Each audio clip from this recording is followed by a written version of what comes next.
What up, guys? Your boy Quake back with a brand new episode of the Diverse Mentality Podcast, number 328. I apologize for the last podcast episode coming out a little bit later. Usually when I do these like deep dives into some news that came out, it takes me a little bit longer. And that's, usually the reason for the delay. So whenever that happens, just know that, I'm working on something that's a lot longer in terms of a specific part of the news cycle. So, and that was obviously the Lil Durk thing. I was deep diving into that, seeing, what's going on. And, most information that came out was days after, the news broke that he, got arrested for murder for hire. But then like, as the days went on, information was coming out. So I kind of put a hold on starting to make that video, just waiting to see what would come out. Speaking of Durk, though, let's get into the news immediately. And Lil Durk is reportedly planning to plead not guilty. No surprise here. Let's go over the article. Lil Durk is reportedly planning on pleading a plea of not guilty in his recent murder for hire case. According to a report from TMZ on Wednesday, October 30th, sources close to the rapper have confirmed he will be fighting the case, which he was arrested for in Broward County, Florida on Thursday, October 24th. The outlet also reports that Durkio is in great spirits at the Federal Detention Center in Miami and has been described as super charming and agreeable. Thus far, he's reportedly only complained about the food. Obviously, prison food is no good. But yeah, that's the quick update to Lil Durk and his situation. Updates on YSL Rico case or trial. It's interesting. The Codefendant has taken a plea deal. Yes, people are snitching, changing sides and do whatever they got to do to get out of this damn trial. It's taken 90 million years. Let's go over the article. Young Thug's long-running YSL racketeering trial now has one fewer defendant than before, as Quamarvius Nichols has taken a plea deal. Nichols, who was at the center of a dramatic courtroom moment last week that moved the case closer to a potential mistrial, accepted the deal on Tuesday, October 29th. The terms of the deal were that the state would drop all but one of the charges he was facing, which included murder, 2 counts of participation in criminal street gang activity, possession of a firearm by a convicted felon, and possession of a firearm during a commission of a felony. In exchange, Nichols pleaded guilty to conspiracy to violate the Racketeer Influenced and Corrupt Organizations Act, which is the RICO. He was sentenced to 20 years, 7 of which he will have spent behind bars, with the rest of the time being probation. He will be given credit for time served, which means that around 2 of those 7 years are already behind him. So he's going to be basically serving 5 years, and then out of those 7, 12 years or 13 years of probation. So you got to be good during those years, or else you go right back. 5 defendants, including Thug, remain in the trial. Nichols' name came up in court on Wednesday, October 23rd. The issue began when a state witness, Wooney Lee, was shown a social media post on the witness stand. We talked about this, about the hashtag and how the post was not supposed to be shown, blah, blah, blah, blah. That's why they considered it a mistrial, because of so many mistakes happening in this YSL Rico trial. But we'll keep eyes posted. It seems like there's only how many more people did say? 5 defendants, including Thug. So 5 people left on the trial. And hopefully this ends sometime soon with a verdict on what they think of everything and everybody. And, we'll see what happens to Young Thug moving forward. Another day, another new Diddy lawsuit. No joke. It seems like every single time I record a podcast episode, there is a new lawsuit. Let's go over this crazy one. Diddy has been hit with yet another round of lawsuits as he continues to sit behind bars, and with the latest including accusations of sexually assaulting a 10-year-old boy. According to a report from Variety, prominent Houston lawyer Tony Busby and his California counterpart Andrew Van Arsdale filed suits on behalf of multiple clients on Monday, October 28th. Among them, a John Doe says he was just 10 when Diddy allegedly drugged and raped him in a New York City hotel during a 2005 audition. In his complaint, Doe says a consultant hired by his parents took him to a hotel room where he was left alone with Combs and allegedly given a soda that he believes was laced with drugs. The suit reads, after plaintiff consumed his soda and began feeling its effects, Combs told plaintiff to move closer to him, which plaintiff did. Combs then abruptly pushed plaintiff down and said words to the effect of, "You have to do some stuff you don't want to do sometimes." This is crazy. Once plaintiff had pushed plaintiff down, Combs pulled his private parts out his pants and told the 10-year-old plaintiff to kiss it. When plaintiff resisted, Combs nevertheless forced his private part into plaintiff's mouth and proceeded to repeatedly push it in and out. The plaintiff claims he lost consciousness during the incident and woke up in pain with his pants undone. He later informed his parents, who were terrified of potential consequences of reporting the abuse. As a result, Doe says he now suffers from severe depression and anxiety and required homeschooling afterward. In a statement, Hip Hop DX, Diddy's legal team denied the allegations. The lawyer behind this lawsuit is interested in media attention rather than the truth, as is obvious from his constant press appearances and 1-800 number, they wrote. As we said before, Mr. Combs cannot respond to every new publicity stunt, even in response to claims that are fascistly ridiculous and demonstrably false. Mr. Combs and his legal team have full confidence in the facts and the integrity of the judicial process. In court, the truth will prevail that Mr. Combs never sexually assaulted or trafficked anyone, man or woman, adult or minor.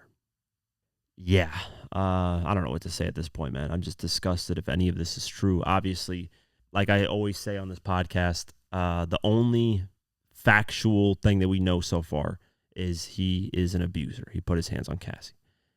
And we got that on video footage, clear as day.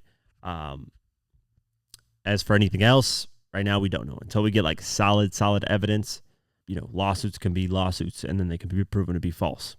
So I'm not saying to defend Diddy. I'm not saying to go against him. It's just whatever. At this point, we'll see what happens, because a lot of these lawsuits are just out of this world.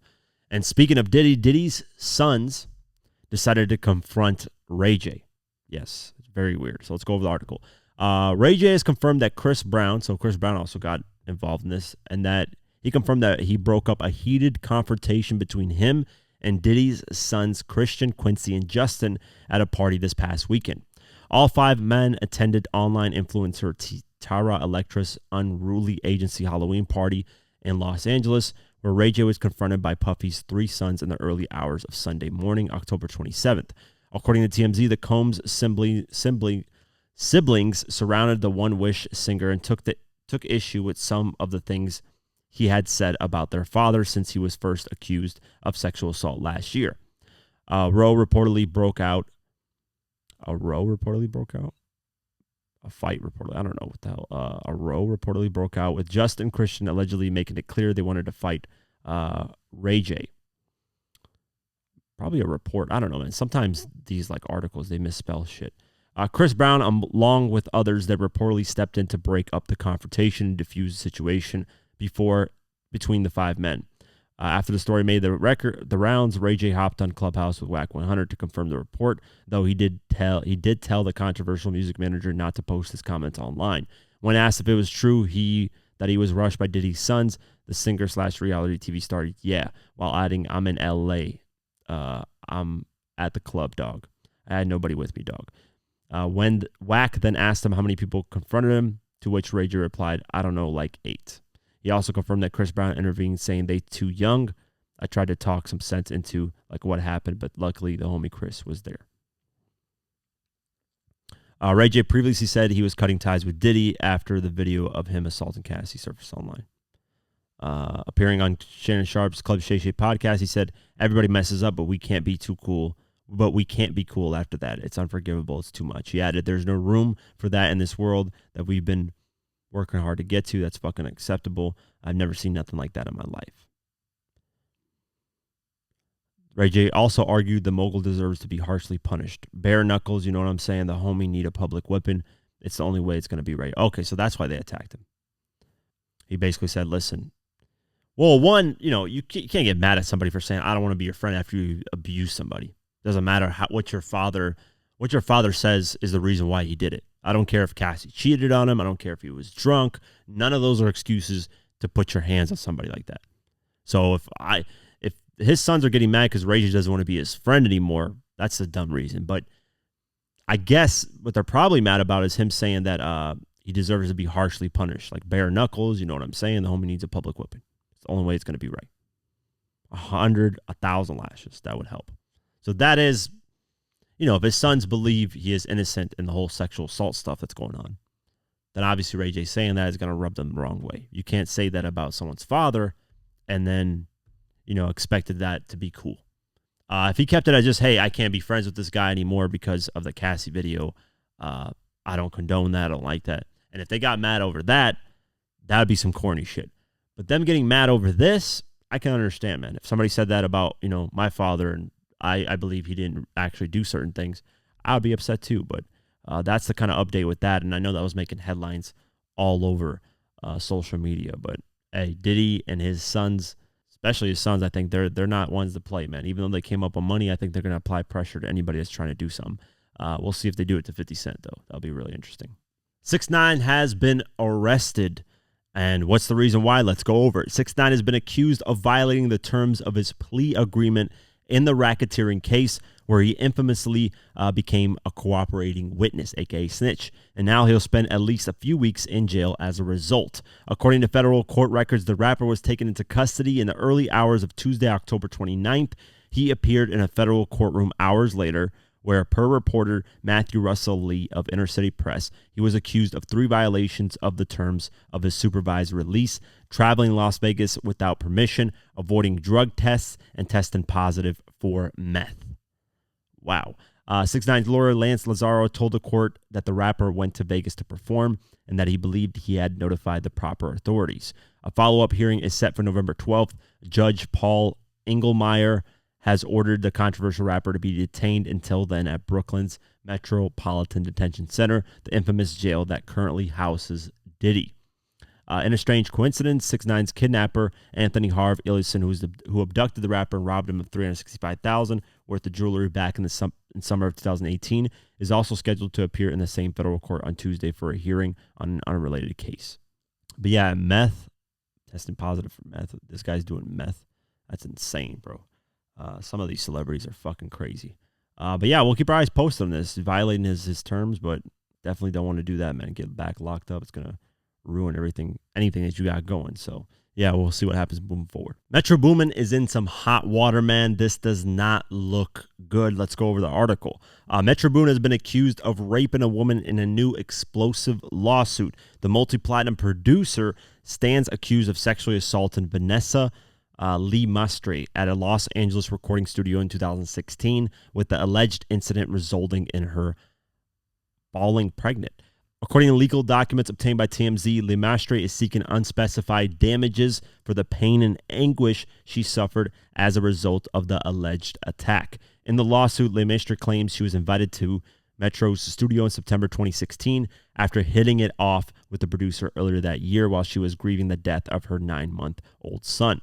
At the studio, the woman says she witnessed Metro take a large amount of codeine against the warning of his friends, looking to numb the pain of losing her child. Lee Mastre took half a tablet of Xanax and a shot of alcohol herself. She claims a combination of the two substances caused her to pass out on the couch. Lee Mastre alleges that she later woke up to find Metro raping her and performing oral sex on her on a bed in a hotel in Beverly Hills, and that she did not know how she ended up there. The woman adds that as a result of the assault, she became pregnant and that she had no other sexual partners during this time. Lee Mastre says she had an abortion 2 months later in November 2016. The alleged victim further accuses Metro of joking about the incident in the 2017 song Rap Save Me with Offset and 21 Savage. 21 rapped on the track, "She took a Xanny, then she fainted. I'm from the gutter, ain't no changing. From the gutter, rap save me. She drive me crazy, have my baby." Metro has vehemently denied the allegations, with his attorney accusing Lee Mastre of extortion. In a statement, lawyer Lawrence Hinkle II said, "This is a pure shakedown. These are false accusations. Mr. Wayne refused to pay her months ago, and he refuses to pay her now. Mr. Wayne will defend himself in court." He added that Metro intends to pursue legal action against Lee Mastre for alleged false claims. He will file a claim for malicious prosecution once he prevails. Drake is probably clowning him for this, but I don't know. This whole situation is crazy. We'll see what happens, man. It's just an accusation. Like I said, no proof so far. Nothing that, we can really hang our hat on, but we'll keep our eyes posted on this and see what happens moving forward. This is pretty cool. Lil Vert has officially responded to Ebro saying he is not still a rock star. And how he responded, it's pretty interesting. He is set to release his Eternal Atake 2 album. And there is on the track list a track called Chill Ebro. It's number 15. So I don't know what this track, if it's going to be a diss track towards him, but basically the whole backstory, if you don't know, Lil Vert came on Ebro in the Morning at Hot 97 back in, I believe, 2018. And Ebro was like, listen, you new rappers, you guys come and go. You guys are basically microwave artists. You guys don't really last. And Lil Vert said, no, I'm going to be a rock star, blah, blah, blah, blah, blah, right? And, Ebro then, somebody asked him, followed up with that interview while he was at some type of like convention, it seemed like. And he said, listen, he still is not this insane rock star. Has he maintained, I don't think he said this though, but he just said basically he's not a rock star. But for me, I think he's maintained at least his success, his longevity. Most artists during the time Uzi came out have basically disappeared. So he's maintained at least his success, but is he a rock star yet? Based off what I was looking, I agree with Ebro. He hasn't been that rock star status yet, but it looks like he's going to respond, man. So we'll keep our eyes posted and see what happens moving forward. Updates on Tory Lanez, and he has filed an ethics complaint against an ex-lawyer over his alleged ties to Jay-Z's Rock Nation. Let's go over the article. Tory Lanez has filed an ethics complaint against his former lawyer, Sean Holy, accusing her of not having his best interests at heart when she was representing him in the Megan Thee Stallion shooting case.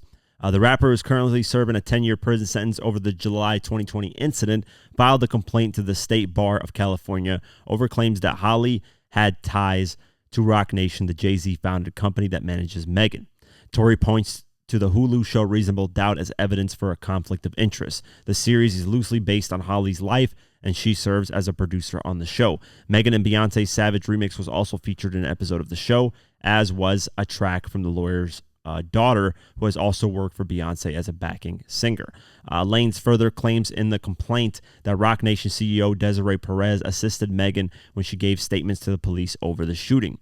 He makes a number of other claims about Holly's conduct during the case, accusing her of neglecting his defense and telling a DNA expert not to run tests on gun used in the shooting after he said he did not touch it. The rapper believes that Holly was acting under the orders of Rock Nation and that they wanted him to take a plea deal after he refused. The attorney withdrew from his defense team after claims from a witness that she had committed bribery, which Tory believes was a ruse so she could get off the case. The Canadian wants Holly disciplined for her alleged ethics breaches for the hundreds of thousands of dollars he paid her to be returned. Holly quit working for Lanez just 5 days before he was found guilty of shooting Megan Thee Stallion, by which point she had been paid up to $300,000. That's insane. In response to Lanez's complaints, Holly denied the accusations in a statement to TMZ.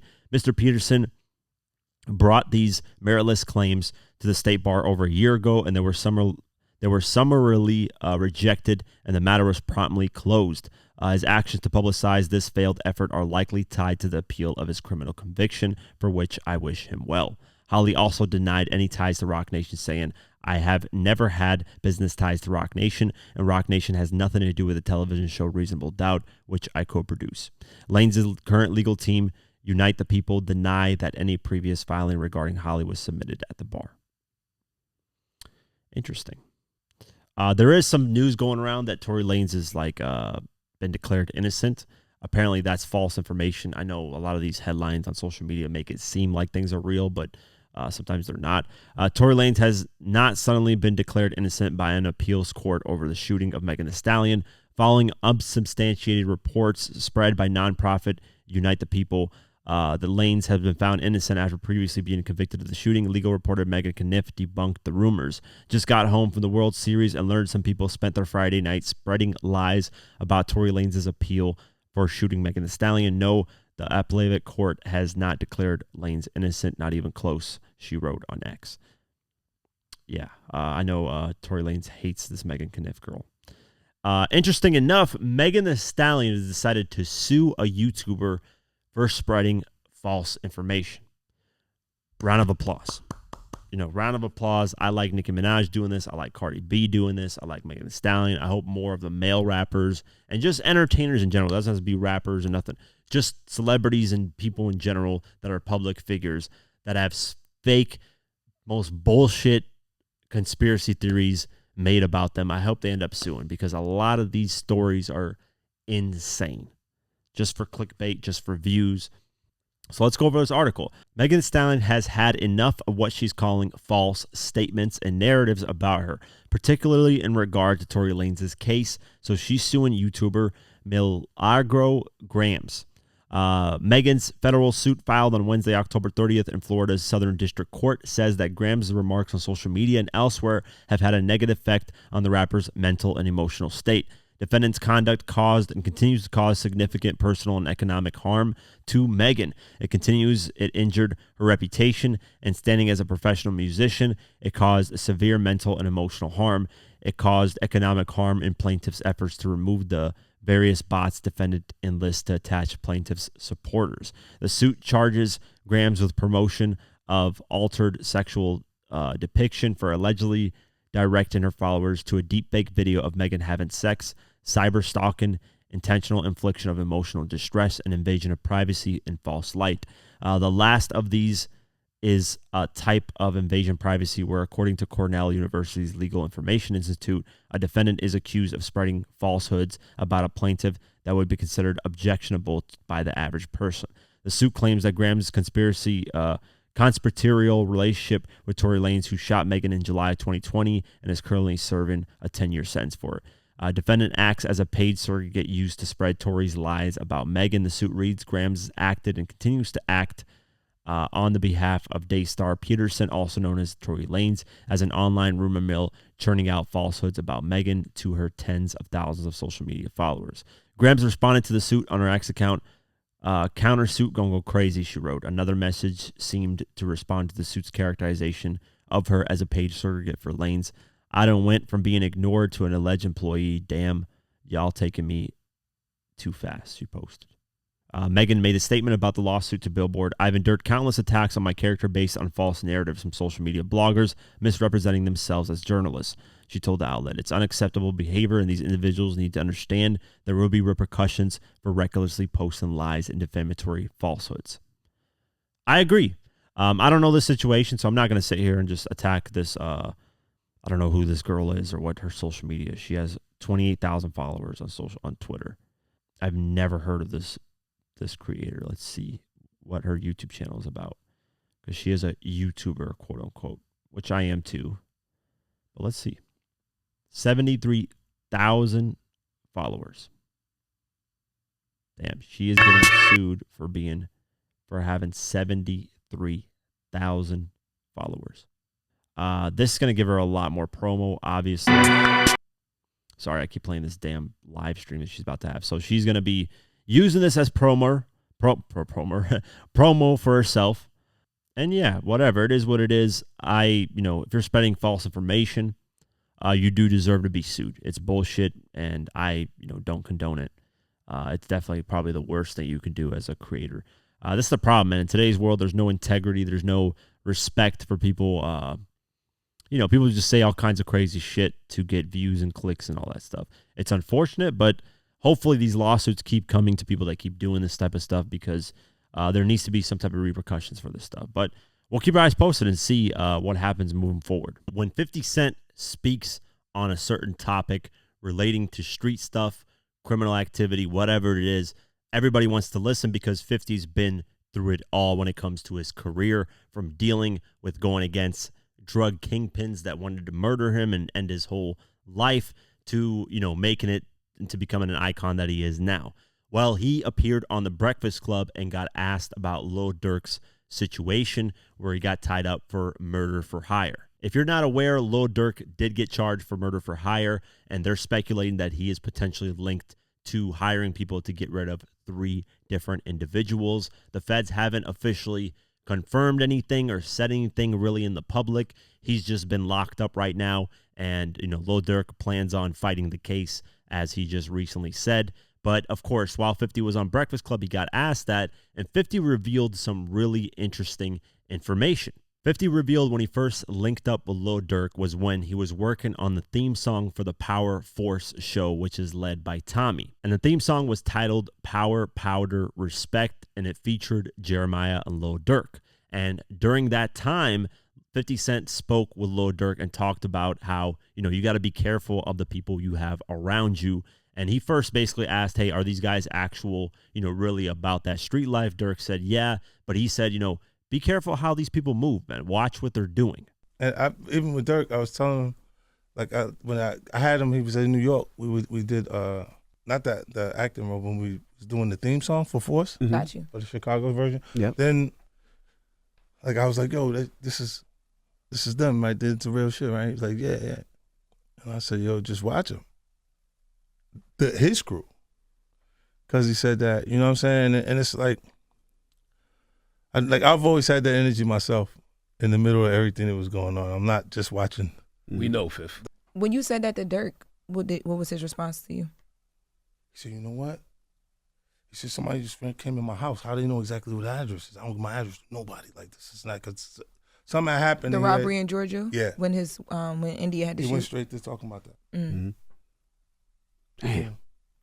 What do you think? And the reason why 50 said this is because when 50 was first coming up, he had a guy by the name of Bangum Smurf with him in the early times, and he reveals a story a while ago that he had Bangum Smurf with them on tour, and then whenever they would go back to New York, Bangum Smurf would just do a bunch of street stuff, shoot things up, do whatever in the streets, and 50 had to let him go because he was like, now that we're making legal money off this music, we can't be doing street stuff. I mean, he even talked about that with Yayo and how they can't be purchasing drugs and doing anything street related. Once you make legal money, it doesn't make sense anymore. So 50's been through that process himself. So when he spoke to Durk, he basically said, watch out for your individuals that are around you and what they're doing, because they can get you tied up in a lot of things, and watch what you say. And as we've heard of reports that OTF Jam, the person who was part of Lil Durk's crew, allegedly wore a wire. So if Durk said a lot of incriminating stuff, he definitely caught that in the wire that he was wearing. So that's why 50 basically said, hey, watch what you're saying around these people. You don't see them every day. And if they get out of prison early, way before than expected, then you need to really watch them, because how did they get out of the prison? And 50 actually tells a story about his driver, the person that he was having drive him all over the place. He says his driver took a gun to the airport, and because he had prior felony charges, he expected him not to get out. He expected, hey, I got to hire a lawyer. I got to help him with this situation. But it turns out he got out immediately. So 50 was like, how do you get out bringing a gun to an airport, which is a felony charge, and you had previous felony charges? Usually they don't let you go. So 50 was like looking at him, sideways, like, how did you get out? And he basically in his mind made the decision that this guy snitched and agreed with the police to potentially get him caught up in something. I had a driver. Mm-hmm. He went in the airport with a hammer on him. The lawyer called me like 2 o'clock in the morning, said, you got arrested, this and that. And I go, oh. I said, he said, it's all right to send a lawyer for him. I said, he ain't gonna need a lawyer, he's gonna need bond. Right? And then he called back and he says, no, he said, this and that, he made the flight. He made the flight. By the time we get there in the car, I sat in the car, man, I'm like this. I ain't said a motherfucker thing all the way to the hotel. And around that time, the hip hop police were really heavy on 50's radar, because they were constantly, going after him because of all the street stuff he had going on right when he started to blow up with Supreme, and then eventually Jimmy Henchman and Damian World Hardy and all these individuals he was having issues with. The police kept a close eye on him, and they really wanted to get him jammed up in any way that they could. And even Prodigy, rest in peace to him, he tells a story about how the police tried to get him to basically wear a wire and go, get 50 to somehow snitch and try to plant a gun to 50 in his car. And Prodigy said, no, I'm not doing that. Are you crazy? Blah, blah, blah, blah, blah. So that's happened in 50's career, where the police have tried to set him up in one way or another, or try to get people to turn on him. And because 50's been through that, he decided to share some advice to Durk and said, listen, man, watch these individuals around you, because even Durk responded to that saying, how did they know my address? How did certain shooters know my address? And this is referring to the story way back when Durk's house in Atlanta got attacked by robbers, and his girlfriend, India, had to shoot them in order for them to get out of the house. And Durk was surprised, because he was like, how did certain shooters know my address? Where did that come from? And clearly that's, in between people, because these people that Durk is hanging around with, yeah, they're friends, but you don't know. They could be envious, jealous of Durk's success, so they'll try to set him up in any way so they can help themselves. 50 Cent has advised a lot of artists throughout the years. 6ix9ine, who got into his whole situation before, he was cool with him, and then after he snitched, obviously, he wasn't cool with him. Casanova, he advised him, watch what you're doing, as well as Troy Ave. That's another person that got involved in a lot of different things. And as you look, all three of them are struggling and doing their, not really at their peak of where they were because of all the stuff they had going on. But yeah, what do you guys think of 50 Cent's advice? Do you guys think that, any of these artists actually listen to these legends? That's the question in my head. Do they actually take into consideration what these people who have been through the same thing, do they actually listen to what they're saying? I would, because obviously the person's been through something, so why fall flat on your face when somebody else has already, done that and been through that, and they can help you through that journey? That's actually the sign of a high IQ person, when they learn from other people's mistakes and don't do the same. But hey, it is what it is, man. Everybody has their own kind of mindset and think they can get through life their own way. So let me know what you guys think, and we'll keep our eyes posted moving forward. Billboard Hot 100, let's get into it. And finally, well, not really finally, I'm not excited for this, but Shaboozey has officially been knocked out the #1 spot. He does not break Lil Nas X record of Old Town Road, having, I think, 19 weeks at #1. He got close, though. He's at 16 weeks. He needed like about 4 more weeks to break the record and 3 more weeks to tie the record.